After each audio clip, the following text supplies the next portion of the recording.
So when you picture global security, you probably imagine, the United Nations' iconic blue helmets rolling into a conflict zone. Right, yeah. That Eh, classic image. exactly. And it feels like this massive, perfectly engineered system. Like you assume there's this meticulously crafted master plan for it, buried deep in the original UN Charter, detailing exactly how the international community puts out its biggest fire. Oh, totally. You would think so. But the wild thing is there isn't. UN peacekeeping was like never in the original blueprint at all. No, not even close. It was essentially a desperate last-minute improvisation. So today, we are doing a deep dive into how the world actually manages its worst crises. We're looking closely at the history, the logistics, and the surprising data on whether this multi-billion-dollar effort actually works. Yeah, and we also have to look at some of its most catastrophic failures, too. Right, absolutely. Our mission here is to give you a clear shortcut to understanding this incredibly complex machine. And, the origin story really sets the stage for everything that follows. I mean, it's fascinating. It really is. Because if you look at what the framers of the UN Charter originally envisioned back in 1945, they wanted a really robust collective security system. Okay, so what did that look like? Well, the plan was for the UN Security Council to have its own standing armed forces. Wait, like an actual UN army? Exactly. They even created a military staff committee to coordinate it. So, if a threat emerged anywhere, the UN could respond with direct unified military action. But I mean, the ink was barely dry on that charter before the Cold War started. Right. The gridlock was just total. Disagreements between the two superpowers completely paralyzed the Security Council. So nobody could agree on anything. Basically, yeah. That original collective security plan, the Standing Army, it simply never materialized. But the UN was still left facing these major global crises that it desperately wanted to manage. But they had literally no tools to do it. None. So peacekeeping had to be invented out of sheer necessity. It was just a creative workaround. And what really struck me in the research wasn't just that it was improvised, but that this specific improvisation completely dictates the rigid rules peacekeepers have to operate under today. Oh, absolutely. It leads to this brilliant concept from the second UN Secretary General, Dag Hammarskjöld. He categorized peacekeeping as a, quote, Chapter 6.5 activity. Which is such an interesting phrase. Mm-hmm. And to appreciate the cleverness of that, you have to look at the structure of the UN Charter itself. Right. Let's unpack that. So Chapter 6 deals strictly with the peaceful settlement of disputes. Things like mediation and negotiation, right? Yeah, arbitration, that sort of thing. It relies entirely on talking. Mm-hmm. But then Chapter 7, on the other hand, authorizes coercive military force to restore peace. Like actual warfare authorized by the international community. Precisely. So Hammarskjöld realizes these new ad hoc missions don't fit into either category. Right. They aren't just talking, but they aren't invading either. Exactly. They're wedged right in the middle, Chapter 6.5. It kind of reminds me of a board game rule book. Like you're halfway through a tense game, people are getting mad, and you realize you have to invent a brand new rule just to keep the board from being flipped over. That is a perfect analogy. And because it's essentially an invented category, it relies on three very specific, very delicate golden rules to justify its existence. Okay, so what are the three rules? First, the consent of the conflicting parties. Second, impartiality. And third, the non-use of force, except in self-defense and defense of the mandate. Those rules form the entire foundation, right? Completely. Take consent, for instance. If a UN force deploys into a sovereign nation without the permission of the warring parties, they cross the line from peacekeepers to an invading army. Right. They risk becoming an active participant in the conflict. Exactly. And then the second rule, impartiality. That seems to cause a lot of confusion even today. People often conflate impartiality with strict neutrality. Oh, all the time. Yeah. But the sources make a very clear distinction between the two. And it's a vital distinction. It really is. Neutrality essentially means inaction. You observe, you say nothing, and you do nothing, regardless of what happens on the ground. Just totally passive. Right. But impartiality is entirely different. It means implementing your mandate without favor or prejudice. So how does that look in practice? Well, think of impartiality less like a neutral observer standing on the sidelines and more like a judge enforcing a complex contract. Oh, that makes sense. If one party violates the terms of the peace agreement, the peacekeeping operation can penalize those infractions. So the judge isn't showing bias. They're simply protecting the rules of the agreement based on the evidence, not based on picking a favorite side. Exactly. You penalize the action, not the actor. Okay, then we have the third rule, which is the non-use of force, except in self-defense or defense of the mandate. Yeah, and this is the tricky one. Definitely. This seems to be where the entire system experiences the most friction. Because as global warfare evolved, sticking to those three strict boundaries became nearly impossible. Yeah, the evolution of those boundaries is usually divided in the literature into three distinct generations. Let's go through those. So the first generation is what we call traditional peacekeeping, which ran from about 1948 to 1988. During the Cold War. Right. It began with the UN Truce Supervision Organization in the Middle East. And remarkably, that mission is still active today. Wow, really? Yeah, and these initial deployments were incredibly small and largely consisted of unarmed military observers. Wait, unarmed? Entirely unarmed. They were literally just watching to see if anyone broke a ceasefire. Just taking notes. Pretty much. But the major shift in this traditional era happened during the 1956 Suez Crisis. Oh, right. Because France and the UK actually vetoed Security Council action against their own military intervention in Egypt, right? Exactly. The Security Council was completely deadlocked by its own members. So the General Assembly utilized a special procedure to step in, and a Canadian official named Lester B. Pearson proposed a brand new concept. Yeah, and it was a game changer. Instead of just sending unarmed observers to take notes, he suggested deploying an actual armed buffer force. Right. Soldiers placed physically between the opposing armies to separate them. And that concept actually won Pearson a Nobel Peace Prize. It did, because it established the core template for the first few decades of peacekeeping. Right. These relatively small, lightly armed missions staffed primarily by soldiers from non-aligned states. Yeah, acting purely as physical buffers with the total consent of the host nation. But you know, the world didn't stay stuck in the Cold War paradigm forever. No, it didn't. Once the Berlin Wall fell, the geopolitical landscape fractured. Suddenly, the Security Council wasn't deadlocked by superpower vetoes anymore. Right, but the nature of conflict shifted too. It moved from wars between nations to these incredibly messy internal civil wars. Which triggers the second generation, right? From roughly 1988 to 1999, the sources call this multidimensional peacekeeping. Yes, and the mandates during this multidimensional era expanded exponentially. The UN was no longer just monitoring a line in the sand. They were doing a lot more. Oh, yeah. Peacekeepers were being asked to rebuild entire societies from the ground up. I mean, in Cambodia, for example, the UN essentially took over the transitional administration of a whole country. Right. Peacekeepers were tasked with organizing and running national elections in a nation that was still deeply scarred by the Khmer Rouge. And in El Salvador, they were monitoring human rights abuses and completely reforming the police. Or in Mozambique, where they were actively disarming tens of thousands of combatants. Just the logistical nightmare of trying to register voters or, collect weapons in a post-conflict zone with essentially a Chapter 6.5 mandate. It's staggering. It really is. But then we reach the third generation, running from 1999 to the present day. And the sources label this robust peacekeeping. Yes, robust. And this is where I find the internal logic of the UN really starts to bend. How so? Well, robust peacekeeping is characterized by explicit mandates to protect civilians under imminent threat of physical violence, frequently utilizing Chapter 7 force. Right.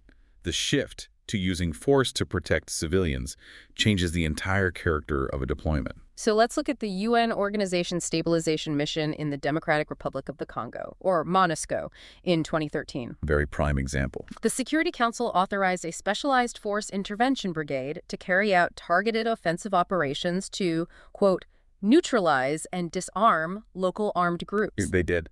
I have to ask, how does authorizing a military force to go on the offensive and neutralize a militia not completely obliterate that original golden rule of the non-use of force? I mean, it absolutely blurs the line, and that tension is central to modern peace-building debates right now. It seems completely contradictory. It does. But to understand the mechanism behind that shift, you really have to look at the institutional trauma the UN suffered in the 1990s. Right, the failures. Terrible failures.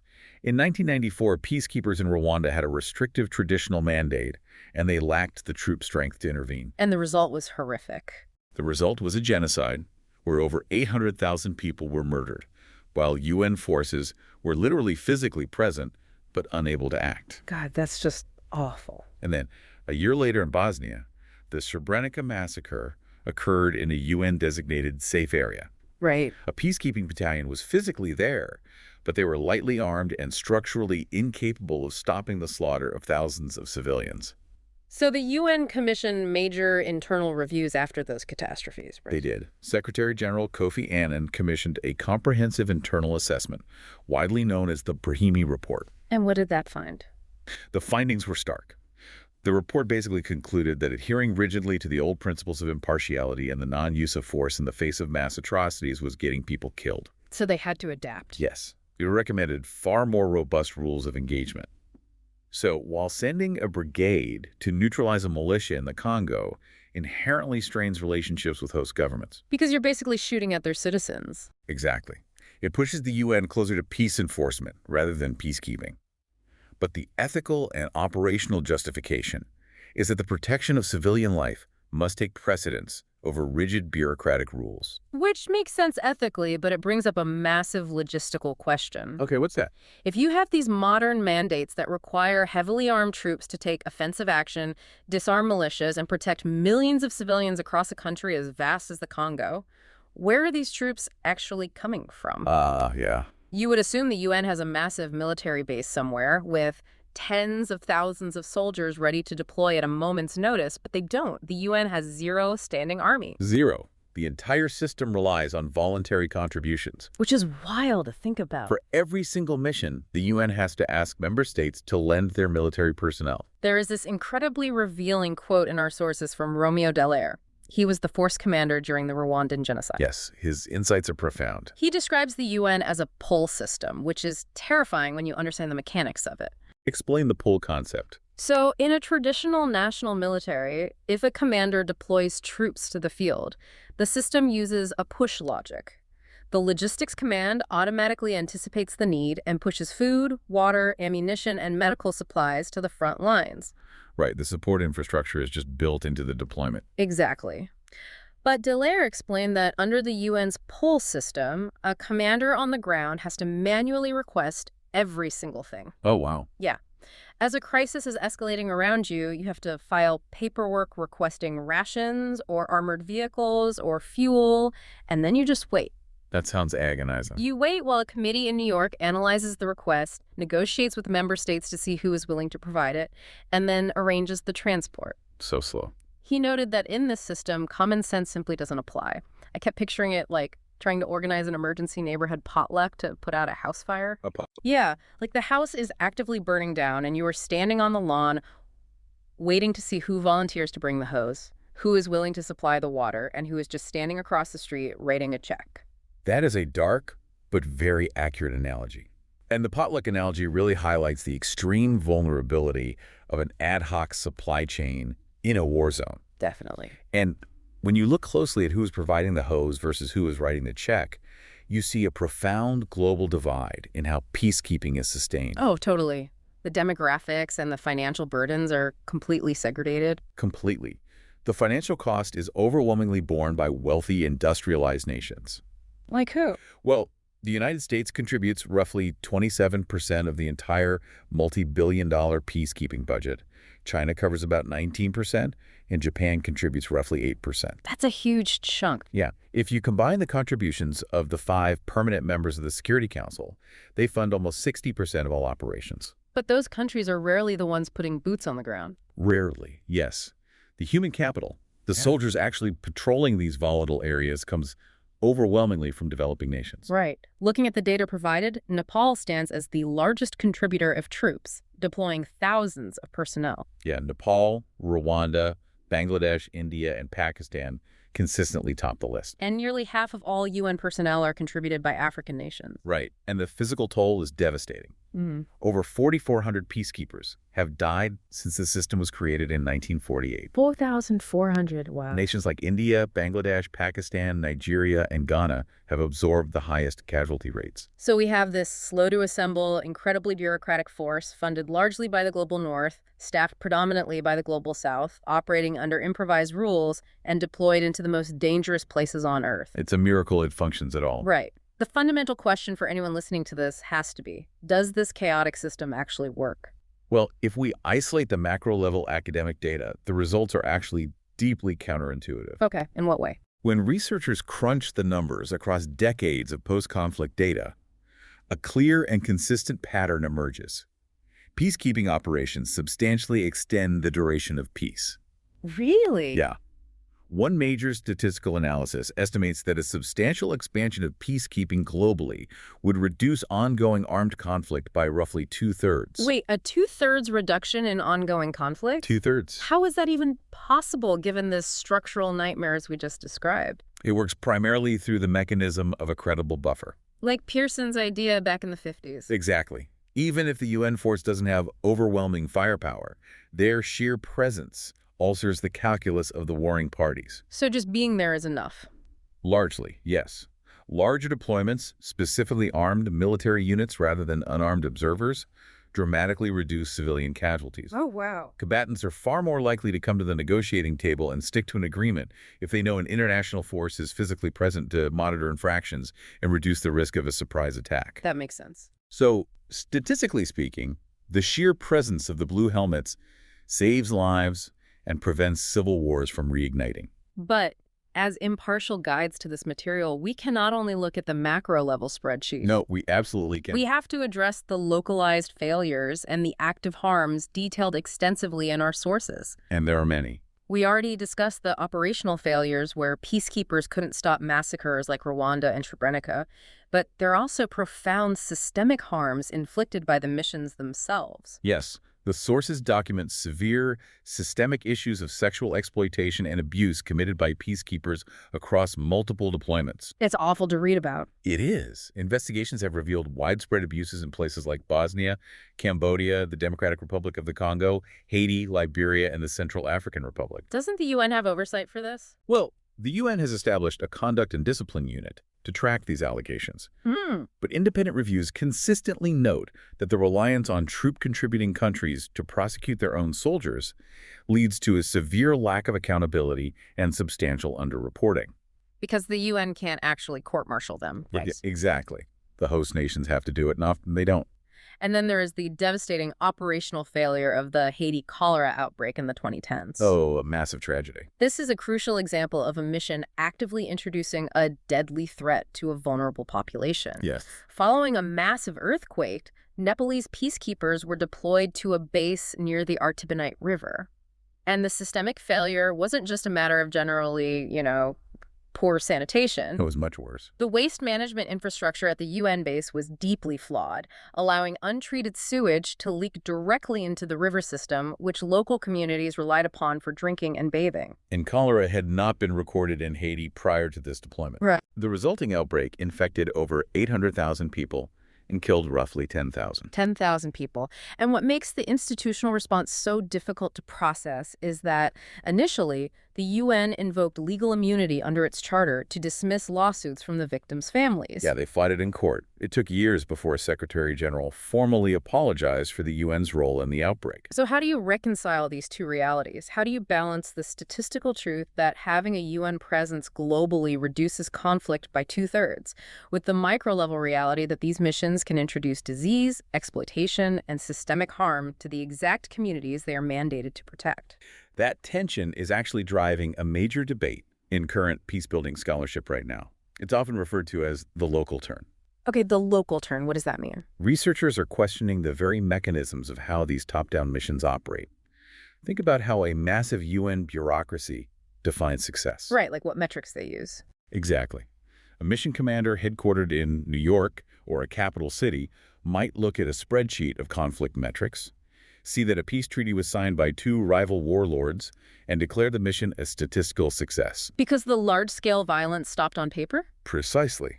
But the local turn scholarship points out that the local population knows those same warlords are now formally entrenched in power and still extorting their villages. Ah, so it's peace for the elites, but not the citizens. Exactly. The top-down UN structure is designed to interface with national elites and armed actors, often completely bypassing community leaders, women's groups, and local civil society. Which is a huge blind spot. It is. If a mission secures an elite political settlement but alienates, ignores, or actively harms the local population in the process, the resulting peace is rarely sustainable. It seems like the entire system is grappling with the fact that you can't engineer peace purely from a headquarters in New York. No, you really can't. Let's pull all of these threads together. UN peacekeeping is this multi-billion-dollar experiment in global security that only exists because the original plan for a unified global army collapsed on day one. Right. It is an improvised workaround that asks soldiers from the developing world, funded by the developed world, to step between warring factions armed with little more than an international mandate and the promise of impartiality. That's a great summary. And it is a deeply flawed system that simultaneously saves countless lives on a macro level while struggling with catastrophic systemic failures on the ground.